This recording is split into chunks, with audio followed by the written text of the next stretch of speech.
in life, you have multiple opportunities, but I am not going to give myself those opportunities.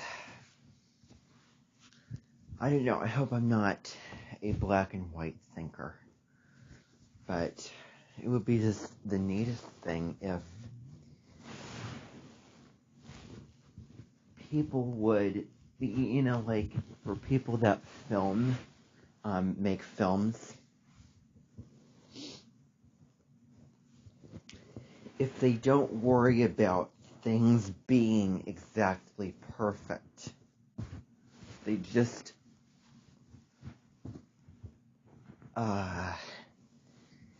hold on a moment. Wait. I guess it's just okay. So for people that make films, if they are so concerned with things having to be absolutely perfect, absolutely a certain way,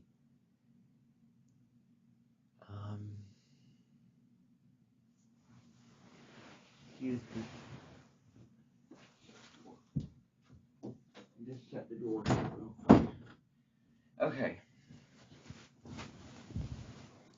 Okay, now, let me just adjust myself here a certain way, and I will just leave it that way. Okay, so,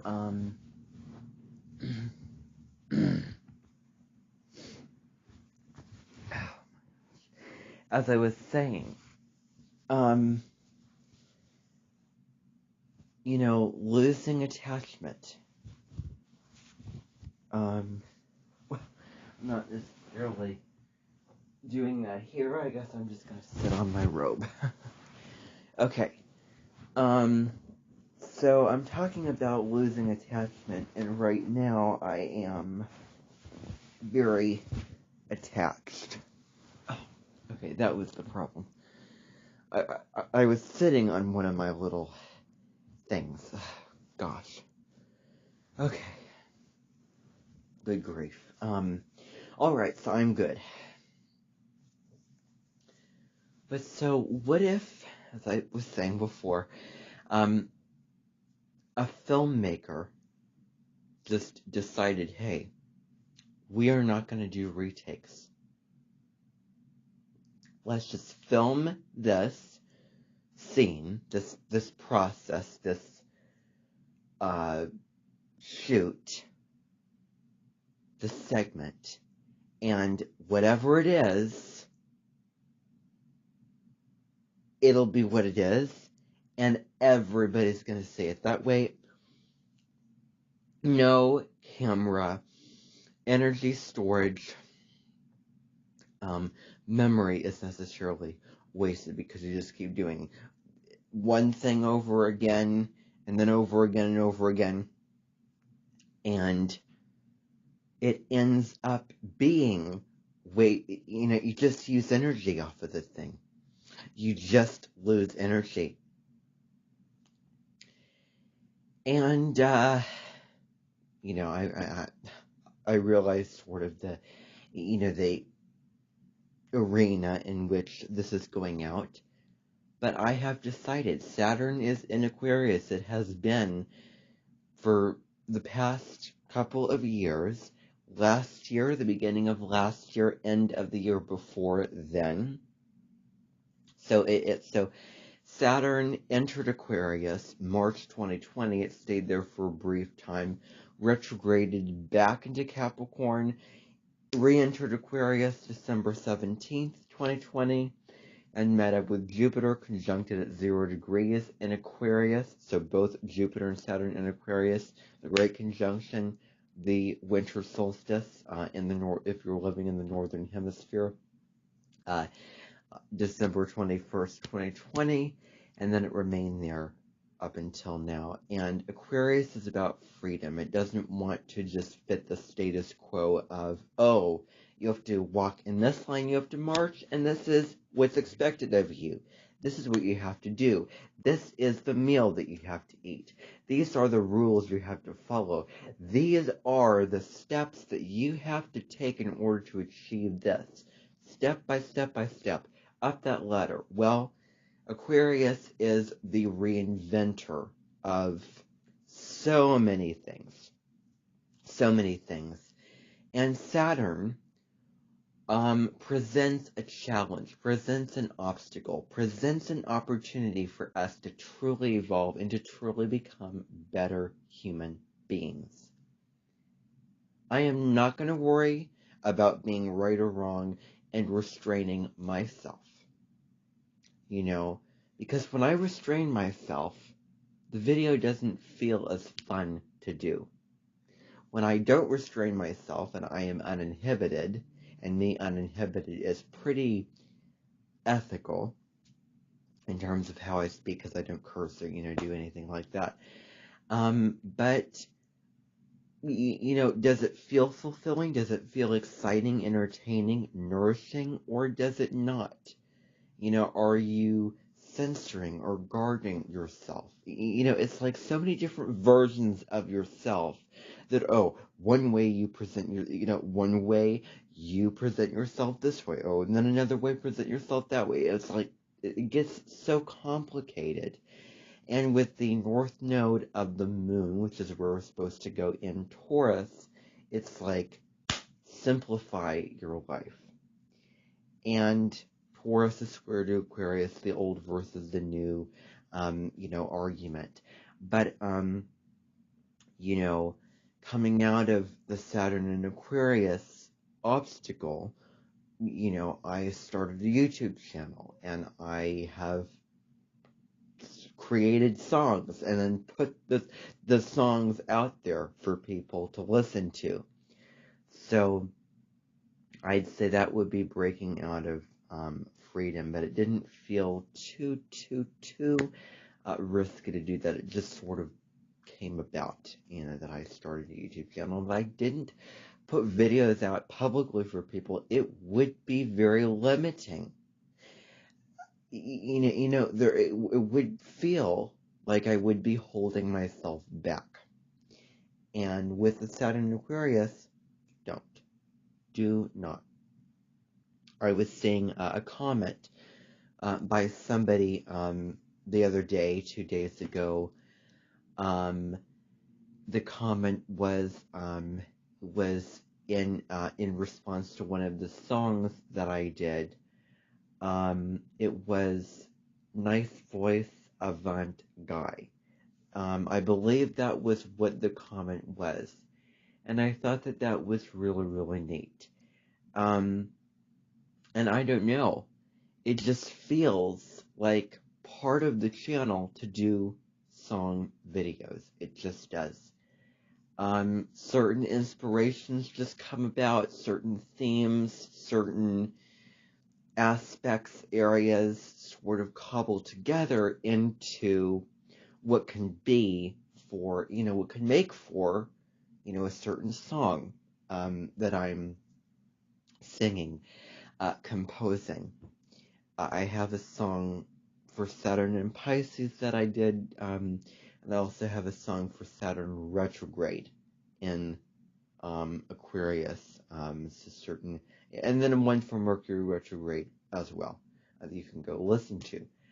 So certain songs over astrology, but a bunch of other things as well, a bunch of other topics and areas to go into. And I think one of my biggest songs would be Malika's Hut, which is this song about, if you were traveling, a voyage or an adventure, or traveling in the lands of, Africa, let's say, and you were very, you've taken in so much. You have scanned out the horizons. You have gone on so many quests, on so many adventures. but now it's time to slow down and reflect and stop for a moment and look around, smell the roses, to take a pause and just enjoy the bounty of your surroundings, basically. And going into this hut of where this woman, Malika, would nourish you and, take little,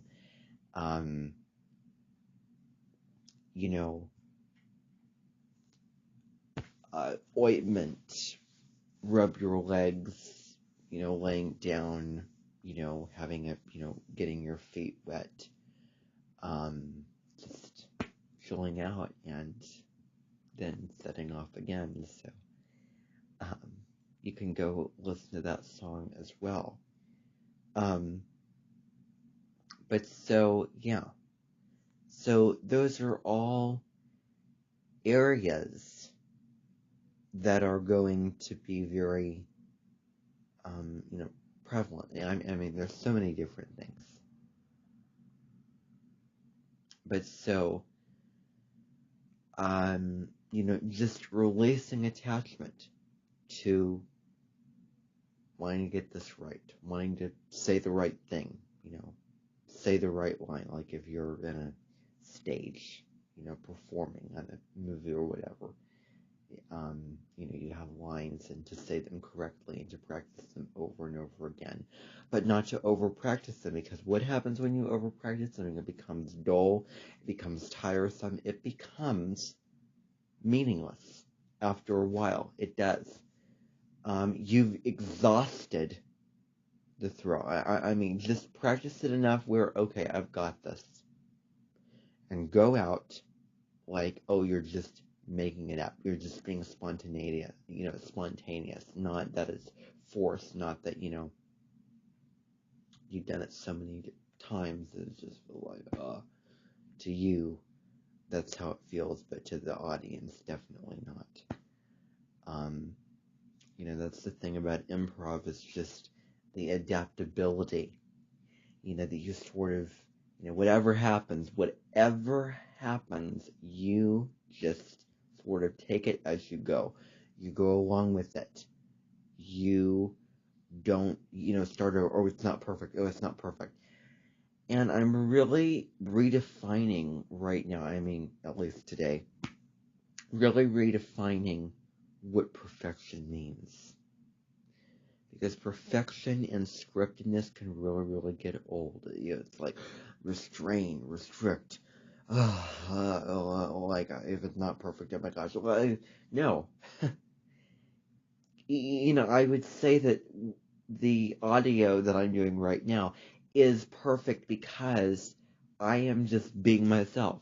I am being free to say whatever I want to say and not worrying about it.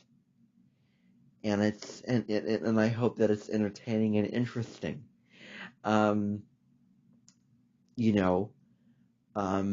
That is really how I, better define perfection. I mean, whatever.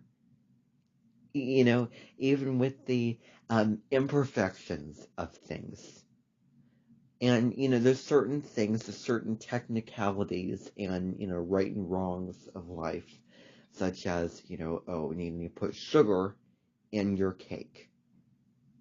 You have to put sugar in the cake. Otherwise, what's the point? I mean, that kind of a thing. But, it's just sort of a, call it Bjorn Reed, an intuitive oracle card expert, music artist, spiritual teacher, founder of Oracle School.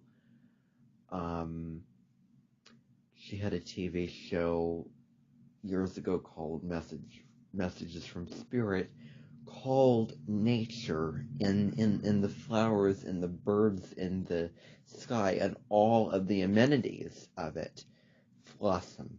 Awesome, like think of awe, like, oh, awesome, it captures my eye, like if I were to see birds, crows, like there was this scene in a series of unfortunate events where if I were to look at crows flying in the sky, and I were to see them flying in the direction, and there's a saying, as the crow flies, literally, and that would be awesome. I was waking up one morning, and I was hearing all these birds in the trees. They were super duper loud, and there's so many of them making so many noise. And I was like, what is that? I have never heard anything like that in my whole entire life. And if you have not seen Alfred Hitchcock's, believe his first name's Alfred, movie, The Birds, I highly recommend that you see that. And I just have these memories of that movie as it is a silent movie. There's no music. It's totally real. It's meant to be real. And these birds attacking these people in this little town. And I just admire events happening gradually in terms of just, like you have a molehill, and then all of a sudden it's like a huge thing. No. It's sort of a build-up. Like if you think of a graph, like you have one bar at one level, then you just raise it up one by one. A stair step, you're just ascending higher, you're just increasing in your amount and volume. That is, how the movie played out. And of course, I'm not going to spoil it. You can go listen to it and watch it on your own. I don't want to give so many things away because that depletes the magic of the movie itself, as if I were to give stuff away. Going through the motions is fine, but for the purpose of the value of the information, the value of the person that you're engaging with, on whatever way that you're doing it. Now, it could be face-to-face communication in the flesh, connection, exchanging of ideas from one to the other, or it could be, I am watching off of somebody's Instagram page all their 1-minute videos, every single one of them, and I have done that. I have sat down at my computer, and I have watched, video upon video upon video, watching all of them since they were 60 seconds. The motive is very, very important. A mere motive. But my intention behind doing it was to go through the motions and to, one after another, check things off the list, check things off that bucket list. No, because that exhausts it, that depletes it, that spoils and gets rid of the value of that particular person, where you've just tired them out, or it out, or a certain series, or a certain playlist, or, something other. Tiring it out. So I would not recommend doing that. Yeah. Now, in terms of, addictions, that you are really, really getting yourself into, it does take discipline. And there is a part of my mind that wants to give in to certain compulsions that I have. But then there's the other part, there's that logical part that's like, no.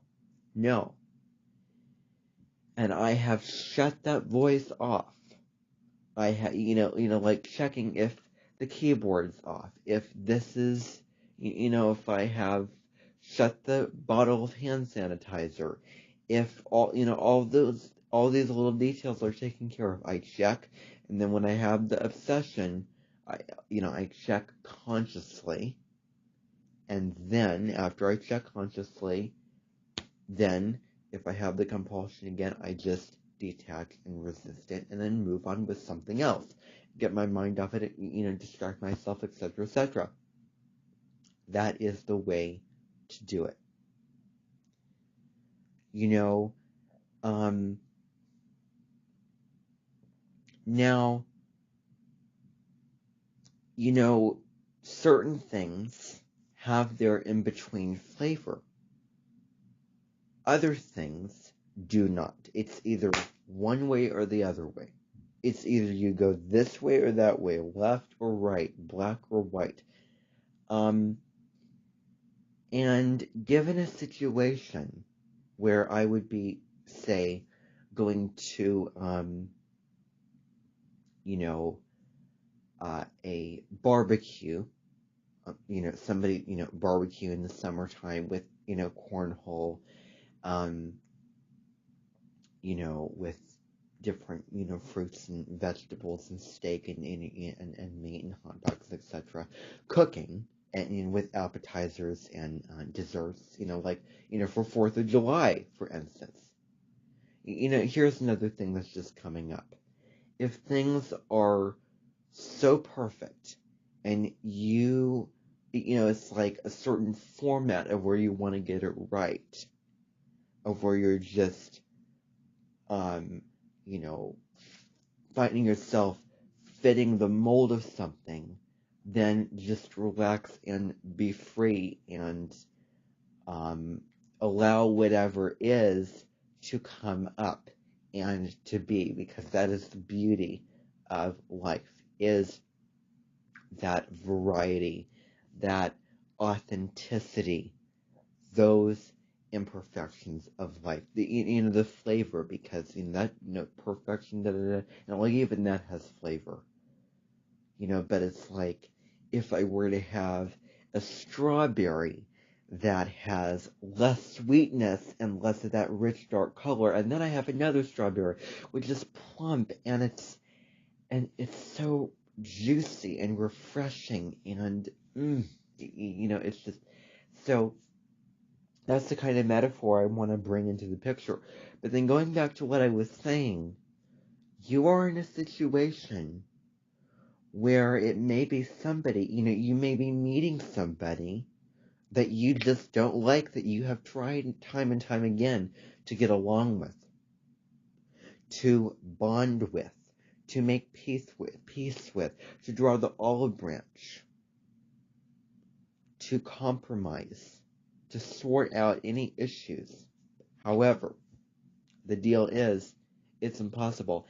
And, where you need to, where it would be best to cut off and detach from the situation, of where you can't concentrate on the present moment. You can't enjoy yourself. You feel drained. Some, dinner party is taking too long and you're, people pleaser allowing everyone, or, you have to take care of something and you are resisting it. And, this is different from, what I said before, because sometimes whatever you resist comes up in different ways and persists. Like I can try to push down a thought and relax and be in the present moment. It just keeps coming up and interfering with enjoying the experience. That's when you say, okay, I'm going to take care of it. I'm going to do it consciously. Then I'm going to detach.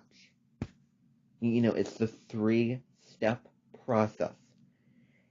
It is those steps that is really, that are really, really important.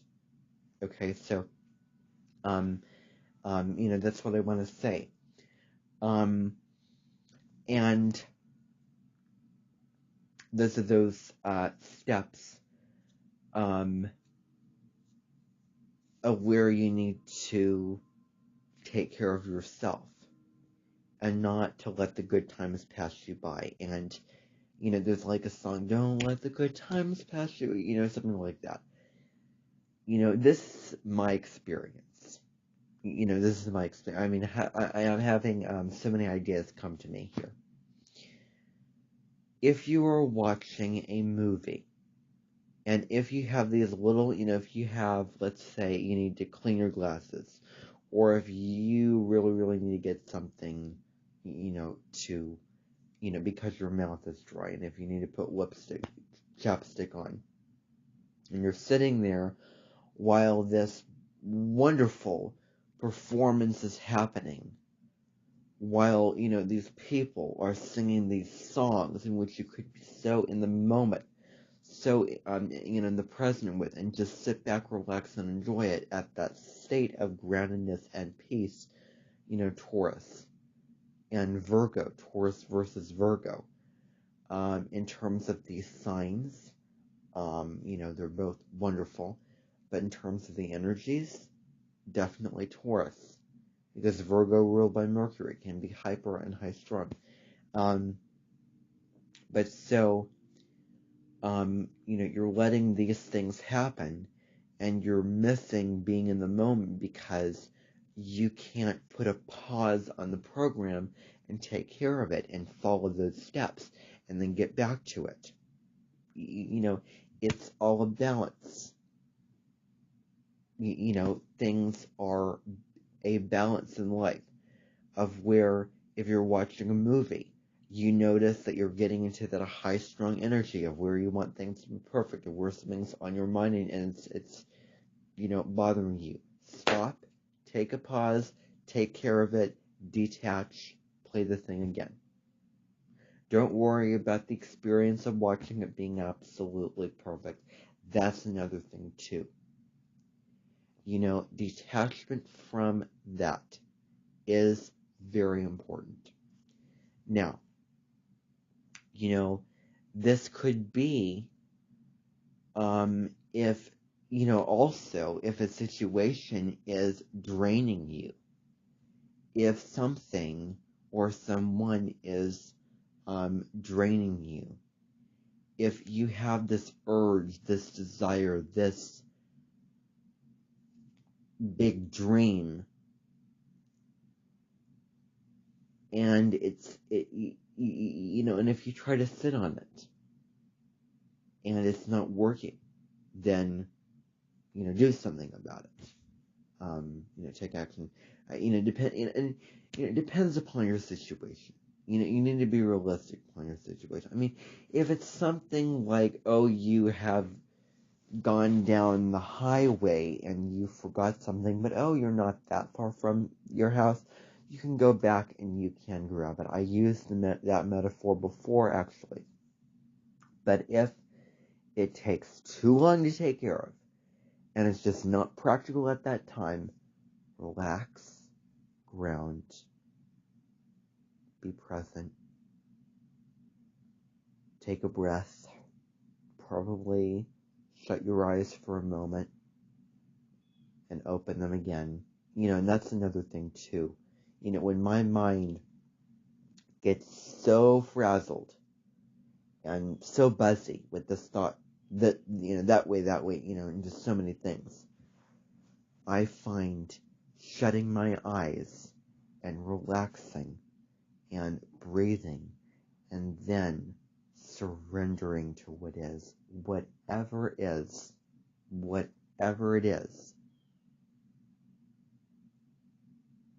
to relax the bones in your body, detach from perfection, detach from outcomes, to relax the nervous system.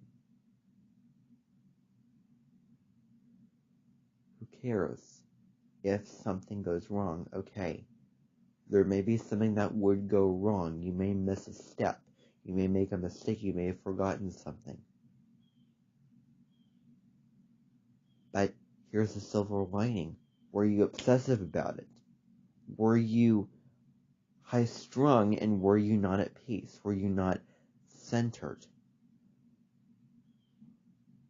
Okay. There comes times when we need to, in the best way we can, balance those out and be okay with mistakes, be okay with things not going exactly right, for us feeling peaceful. Inner peace and healthy, just self respect, self-love, self-care, being in balance, and all of those things are really, really important at this time. And so, and just to sort of throw this, example out there, what if it was sexual attraction? And, and if that is really getting to the point where, I can't focus because I just want this to be met. I just want this desire to be met. Then that may be another time when healthy detachment may need to be, there, with that, that energy of desire, that nervous energy of desire, or that grounded energy of being, of gratitude also for what you have, of, I have things to lean back on. I have a computer, I have a phone, I have family, I have so many things, of not comparing yourself to the objects, the material possessions of other people, of, I don't have this mansion, or, I don't have this pool in my backyard, of all those types of things. The North Node in Taurus is about gratitude. It is about gratitude. And I just want to make this generic of, going to a certain situation, and it may be not, just maybe just someone that let's say someone that you cannot stand. You see that person, and then you tell the host of the party, say, hey, I'm so sorry, but I realize I have this, or maybe,